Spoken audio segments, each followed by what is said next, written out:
Hey, what's going on? It's Manus coming at you. It is Thursday, and it's time for a little knife talk. And you know me, I love the knife banner. It's good fodder. Hell, I could sit around a table like an old POS and talk about knives. I like knives. They're great. And sorry for the yellow band, as if it's a distraction while you're watching this. I don't know if I got an infected finger yet or not. I don't think so. I think we're good. Whatever was in there, I got out, and that's from tearing down the old shed of solitude the other day. So, anyways, we should be good. But again, sorry for the distraction. Looks really weird. But anyways, so today, wanted to showcase a blade that I have not shown before, and I'm not going to go into this crazy detail about it. Like there's guys that break down, all the blades and stuff. But first of all, I love fixed blade knives, so that's what I'm going to showcase today. And this particular brand, there's a company, it's called Variant One. Variant One, you can check them out. It's not like this large company. It's a U.S. made company.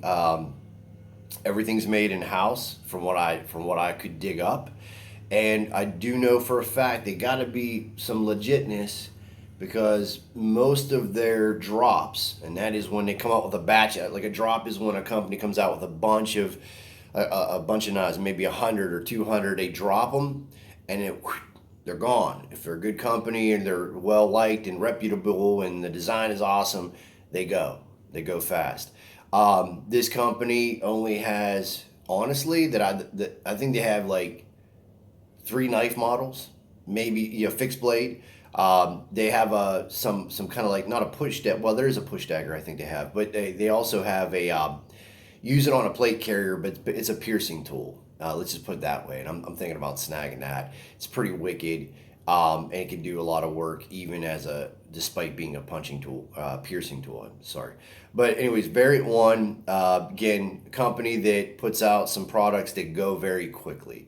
This particular knife here, they've done I think at least 2, if not 3 iterations of this knife, and made some upgrades, little touches here and there as they produce these. And they're in small batches. These are not going to Blade HQ and all your big knife companies, or I'm sorry, knife boxes that sell.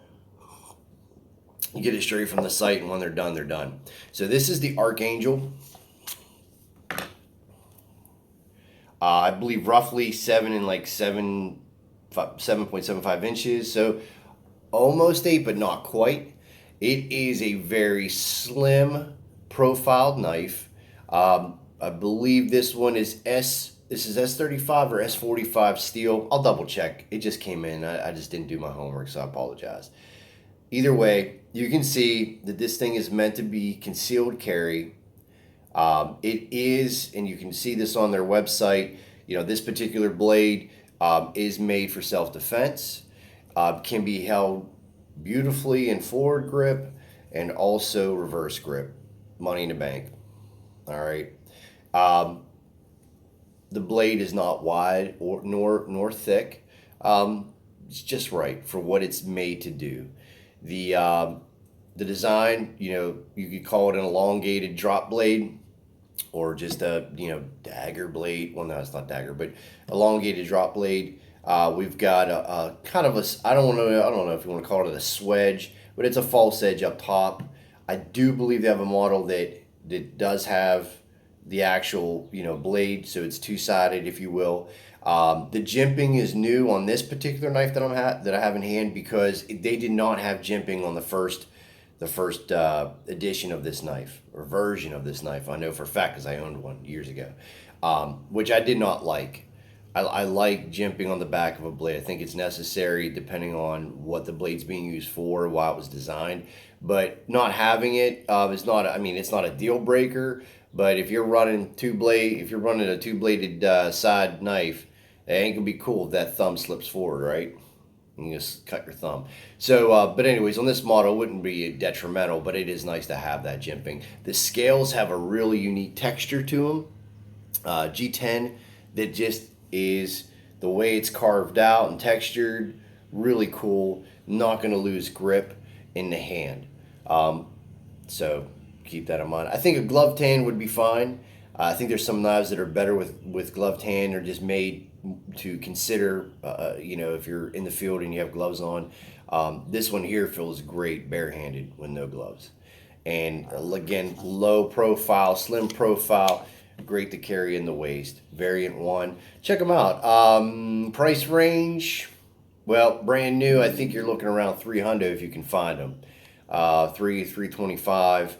If you can get it in on the secondary market, which is either going to be like ArizonaCustomKnives.com or eBay, you may find renditions or products of Variant 1 intermittently in those areas, but I will tell you that they go fast. They go fast. Reputable company, good job on the knife. This now that I have this back in my possession, and I did not pay what I just said, but now that it's cheaper. But now that I got this in my possession, this will be my everyday EDC for, again, self-defense, or if I want to cut some cucumbers up, you know what I'm saying? So anyways, I just want to share that with you guys. Variant 1, check them out. Go to the website, peruse a little bit. Again, small profiled company, but very highly, obviously, thought of, with a good reputation and a good